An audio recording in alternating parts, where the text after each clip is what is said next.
د مسلمان لوري او بیا ته د پښتون لوري پښتون استاد خور او لور د سر وخت ته چې بچاو قتل کنا تاب ورله د سر د دونلیز نشانه کو کنه وې زما عزت ته سپک قتل دي نن ستالور ټیک ټاک او ته قتل او ته په فخر کې دا غي د سر وخت په نظر راځي او ته په فخر کې واده دی او ټیکټر او ټرالو ډاټسنو ته خزي خطلې دی او په دې بازارونو کې هغه د بے حیاي چغې وایي زه تاسو ته نشم ویلی په دې فیسبوک باندې الکان او جنکۍ ناست دي د دین او اسلام جرړې ورېبلې زه په دې نه یم خفه چې دوی برباد دي خفه کېږم په دې چې زما دا نسلونه به برباد کی زما د حیادارې زنانه د سر نه به څادر کوز کی خفه په دې ما چې ما کوم بچي ته قرآن په لاس کې ورکړی دی د دې بچي د لاس نه به قرآن واخلي دا د بې حیایۍ آله به ورله په لاس کې ورکي ای دا زما بچی دا زما بچی دا خوری دا وراره دا زما کشر دا به برباد شي دا به برباد شي دا به د ګناهونو د شهوت په دلدل کې ډوب شي کنا الله به خفه شي محمد رسول الله به خفه شي کنا بس دغه فکر دی پرون راته چا یو ویډیو راولېږله ماته مولانا صاحب دا لږ وګوره په دې بیا لږ بیان وکړه ما وې زه به کومه به بیانوم تقریبا د 8 کالو ماشومه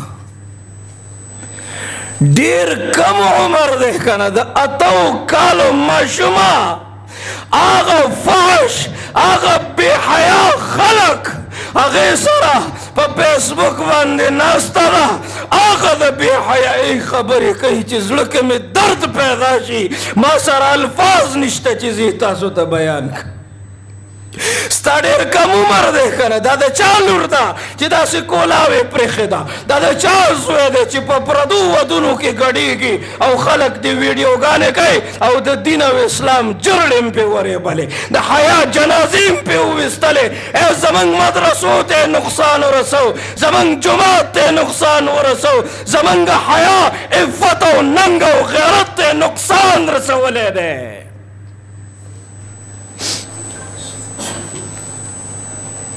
هغه ټیک ټاکر ته تپوس وکړو دوی ورته ټیک ټاکر وایي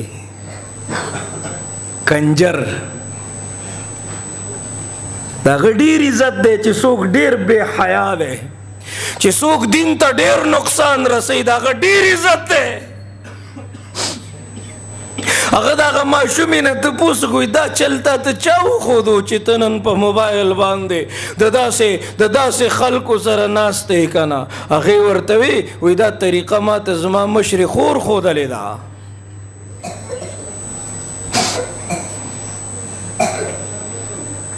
کتاب سادہ رہے گی کب تک کبھی تو آغاز باب ہوگا جنہوں نے بستی اجاڑ ڈالی کبھی تو ان کا حساب ہوگا سکوت صحرا میں بسنے والوں ذرا رتوں کا مزاج سمجھو ابھی تو اتنی گھٹن بڑھے گی کہ سانس لینا عذاب ہوگا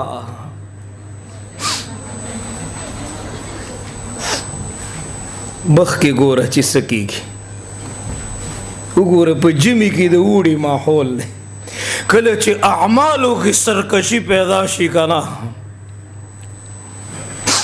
کله چې اعمالو کې بغاوت پیدا شي کله چې د سترګو خیانت انتها ته ورسي کله چې لاس د بل مسلمان په ظلم کې مصروف شي کله چې خپې غلطو مجلسونو ته روان شي موسمونو کې بګړاو پیدا شي وګوره د ژمي په ماحول کې د اوړي ماحول جوړ دی صاحبه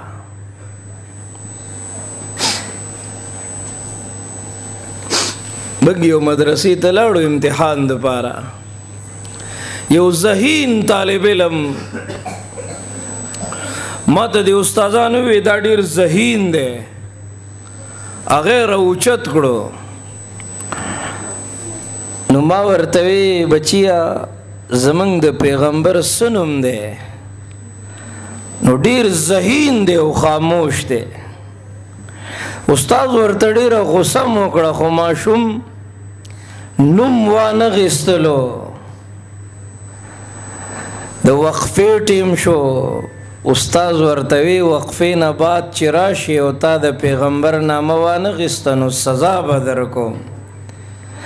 زم حیران وم چې دومره ذهین ماشوم دی او دله د الله د نبي نامه نه ورځي. وقفې نه بعد چې راغی نو ما ورته وی بچیا زمونږ د پیغمبر سنم دی؟ ما ته وی مولانا صاحب زمونږ د پیغمبر نوم دی حضرت محمد صلی الله علیه وسلم. نو مې بچیا مخکې دی ولې نه وی؟ نو په جړا شو. وی مولانا صاحب د وقفې نه مخکې زما اودس نه و او زه بغیر اودسه د خپل پیغمبر نامه نه اخلمه. غټ سکرین لګېدلی دی او زه جومات کې ناست وم. نوي نوي قرآن شریفونه راوړل. وی مولانا صاحب دا جومات کې کېده طلبا به پکې سبق وی.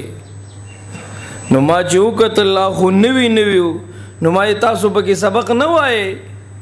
تاسو خو مسلمانان یې که نه دا قرآن هم دې طلباو له په میراث کې ورکړی دی چې ګوتې ورنه وړئ بس موبایل کافي دی تکړه شئ. ټوله شپه د موبایل په بد نظرۍ کې تېره شوله. سار کې د جومات ویران پروت دی.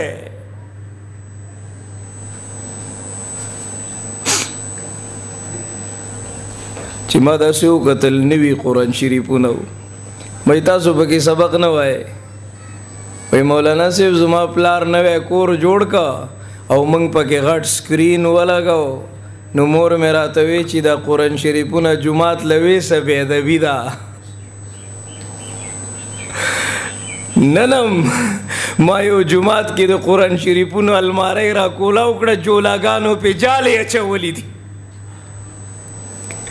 بله ورځ موږ یو دوکان کې ملګرو میلمانه کړو. موږ سره به چیس کوي. څه نوجوانانو زموږ ملاقات لرالل. ما داسې کتل نو هغه دوکاندار سره یو قرآن شریف پروت و.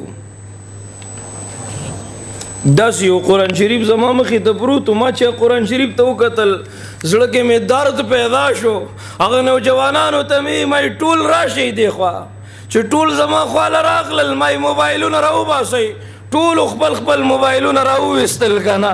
ما ته وګورئ والله د الله په ذات مې د قسمي د زړه د درد نه درته وایم ما په هغه موبایل باندې داسې ګوتې راښکلې که نه. دوړې پې نه وې والله دوړې پې نه وې. په سکرین باندې دوړه په نظر نه راځي. بیا مې قرآن راواخیسته چې داسې مې پې لاس راښکمئ. دا وګورئ دا تاسو څنګه برداشت کوئ دا ګردونه.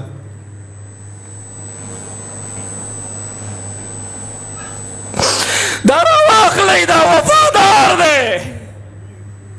دا د خپلې زندګۍ منشور وګرځوئ دا وفادار دی. ان الله يرفع بهذا الكتاب عزت پدې کې د دواړو جهانونو کامیابی پدې کې وفادار دومره دی. زنکدن کې مرګره قبر کې مرګره میزان کې مرګره پولیس سرات کې مرګره جنت تبر صدر سره داخلي کې دومره وفادار دی که نه.